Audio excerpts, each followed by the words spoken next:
Hi guys, welcome to Dating Chronicles. Stay tuned to this episode. Don't get distracted.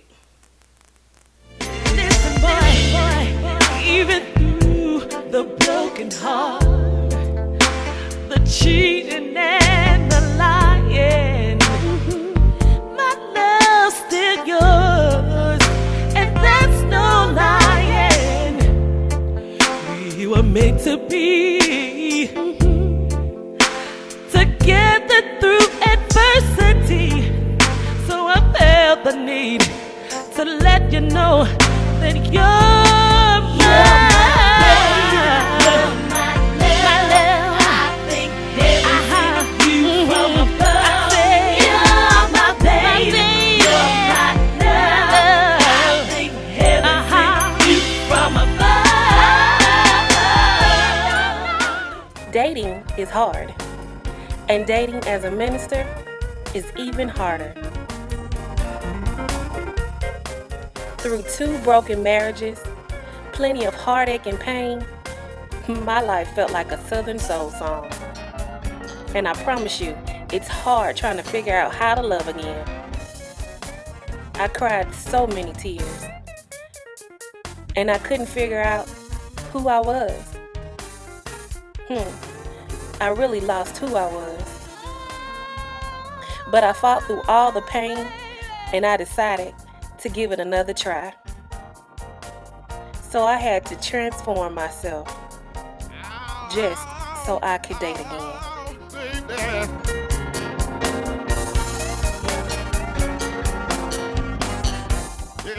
But you know what? I'm learning my purpose, and I'm learning to love myself again, and I'm seeking to love again. So here's my dating chronicles. Tell me why, babe, I lie like a Southern soul. Okay guys, so we've talked about so many different things in Dating Chronicles, such as trying to figure out what from your past has kept you from wanting to date, and what has distracted you from having a real relationship, or what could hurt you in a real relationship that you're trying to have. Trying to figure out the type of mate that you want and what you actually need in a mate. Different things like that.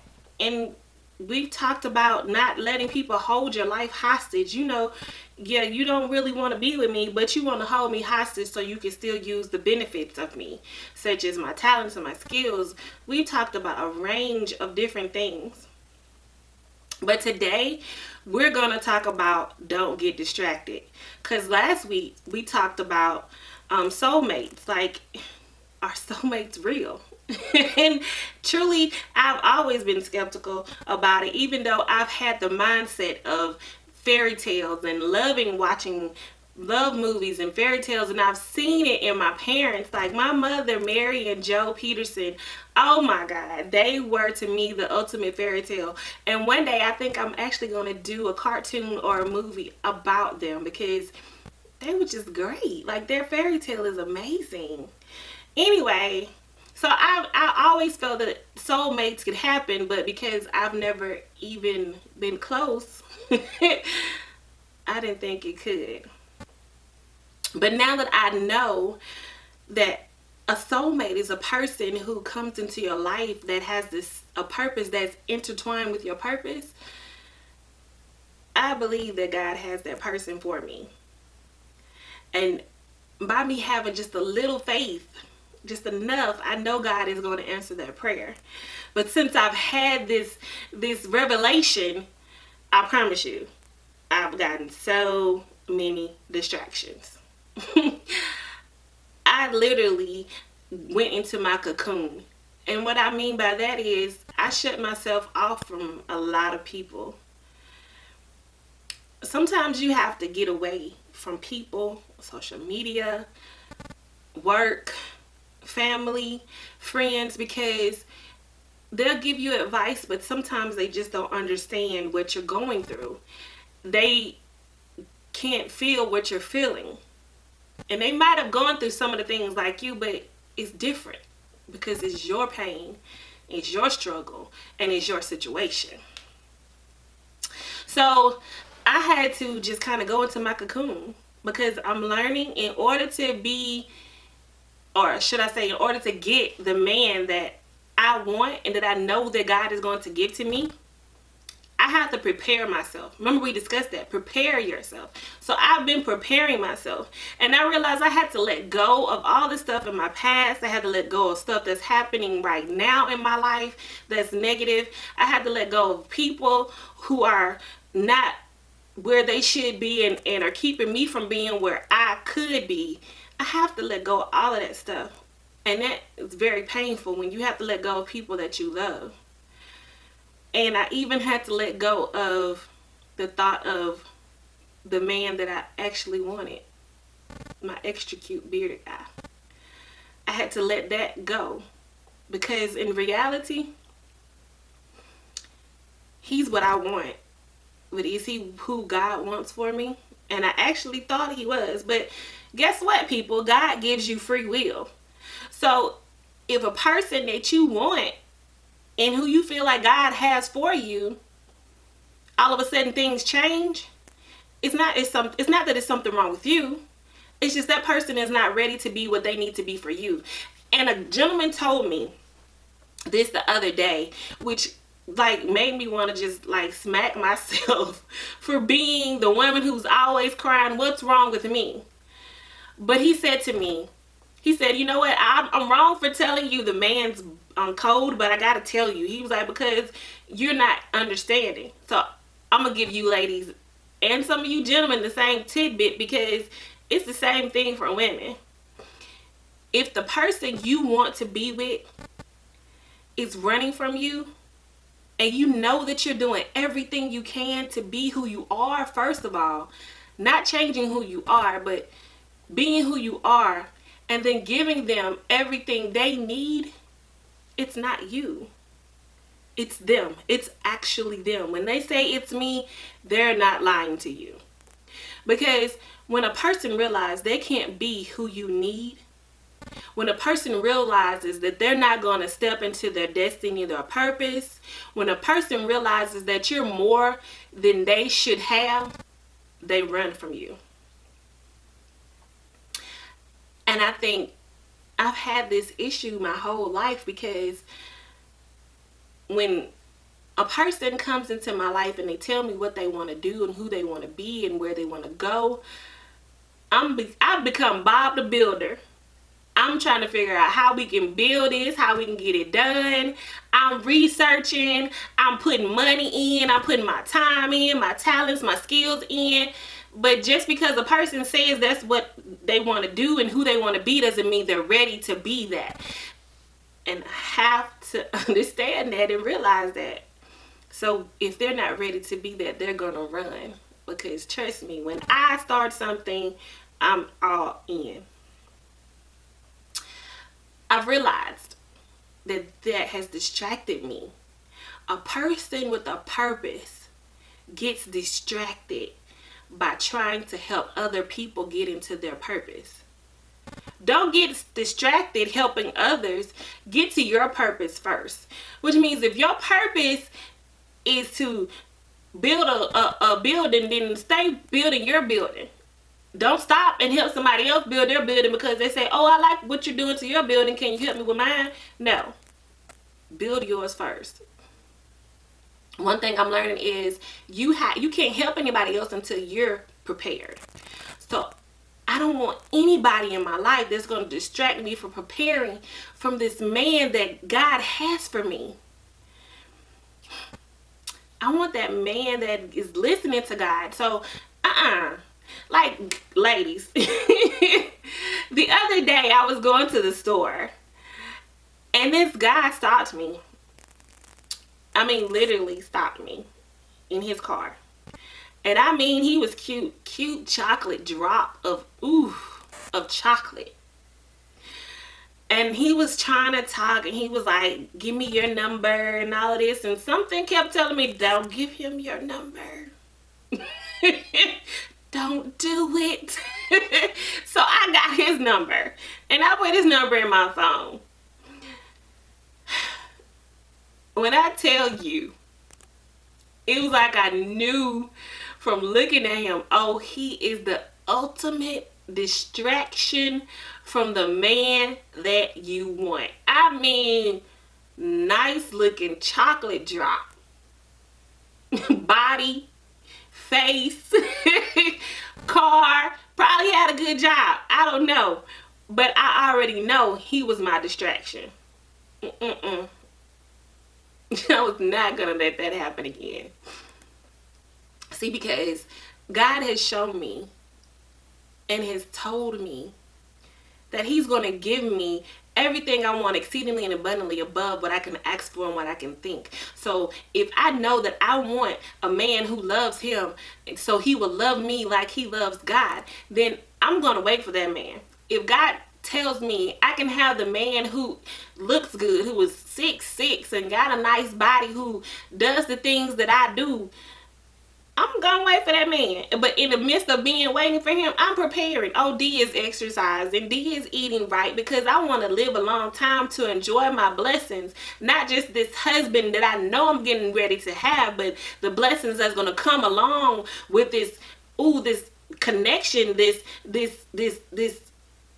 intertwine, this whole purpose that God has for both of us. Child, baby, when y'all trust and believe, when it happened, he's gonna be the man that's gonna be like, boo, you recording Dating Chronicles? Oh, he's gonna jump in, and he just gonna jump in while I'm filming. That's the man I want. That's the man I deserve.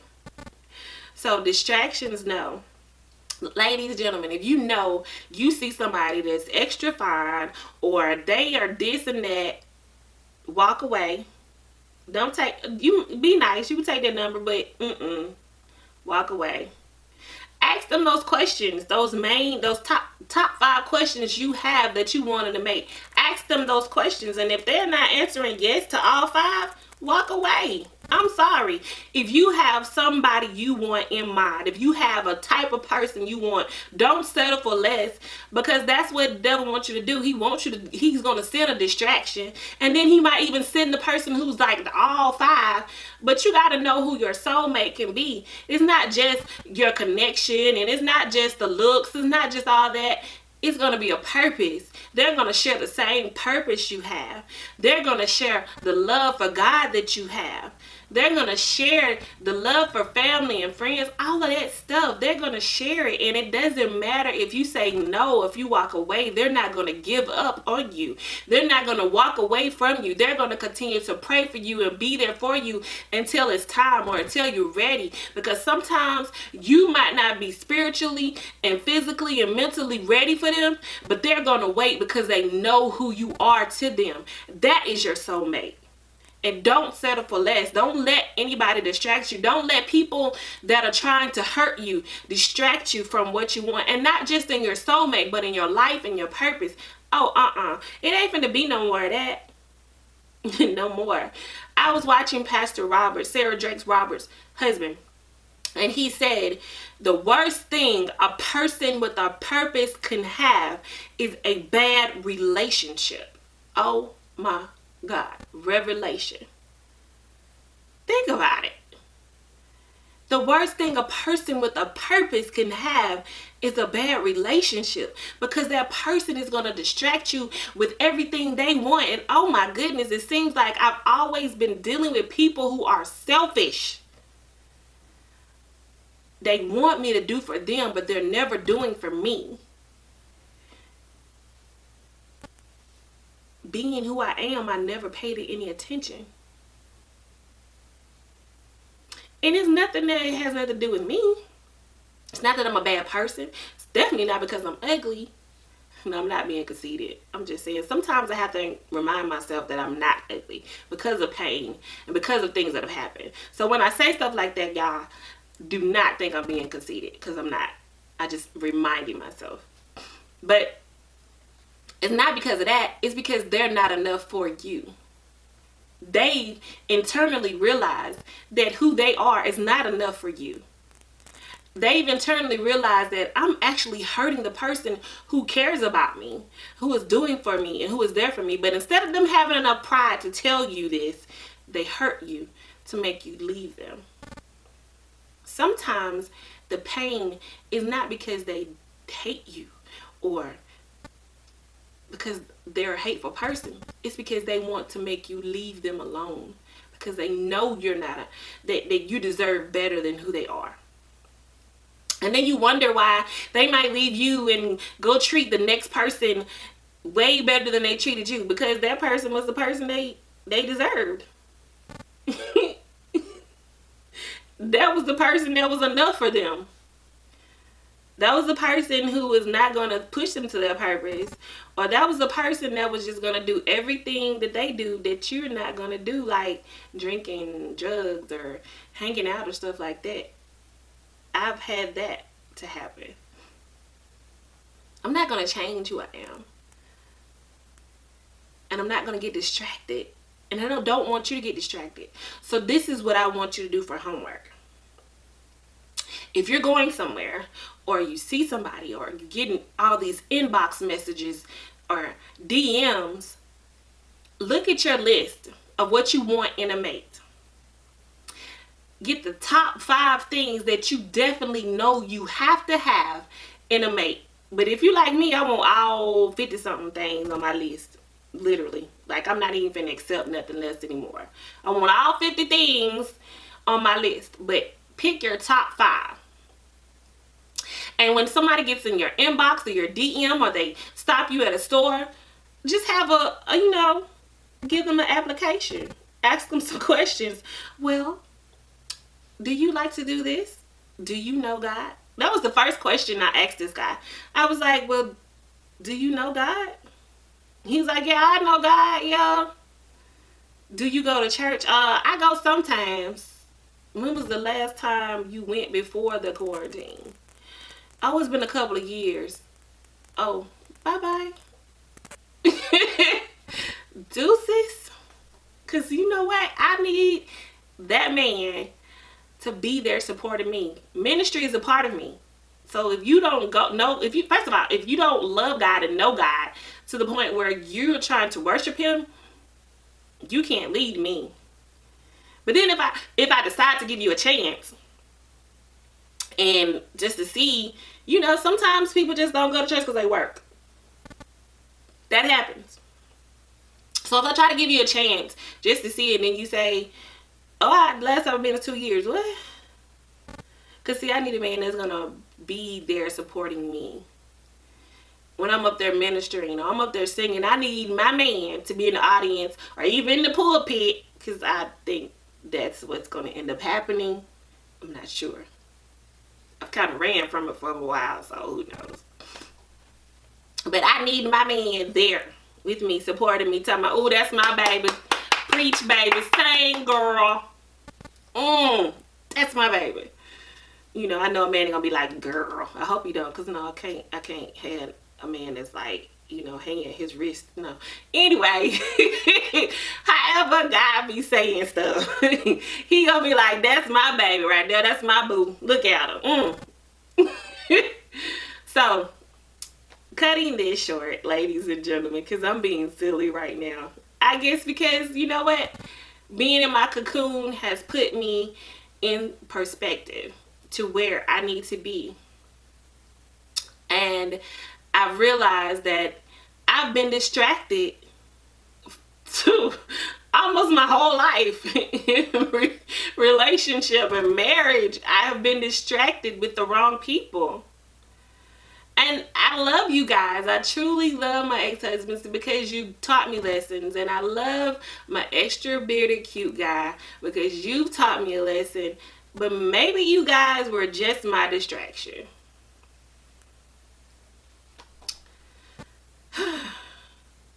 That's a hard pill to swallow. I don't know if you guys realized it, but I was married to my first husband 7 years. I was married to my second husband 16 years. That's 23 years of my life.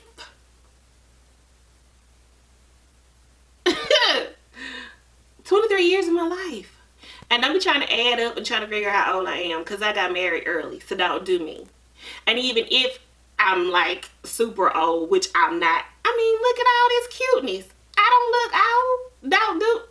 Don't do me. Anyway, so to reel all this back in, because I'm being silly again. Don't get distracted. Don't let life situations, don't let people, don't let haters distract you from what you're asking God for. If you're asking God for a mate that you know that you deserve and that you need, do not let people, situations, or haters distract you from it. God is faithful. God is good, and He would do just what He said He would do. You just have to obey Him and believe and trust in Him, and baby, you gonna have that mate that you want. You gonna have the job, the house, the cars, all that stuff that you want. You can have it and exceedingly and abundantly above what you can ask for and think and trust and believe. I'm gonna get mine, and I'm gonna let you know. All right, guys. So remember, ask the person those 4 top questions. Ask those questions. Give them an application, a verbal application. Enjoy your day. Be safe. And I love you guys. Mwah.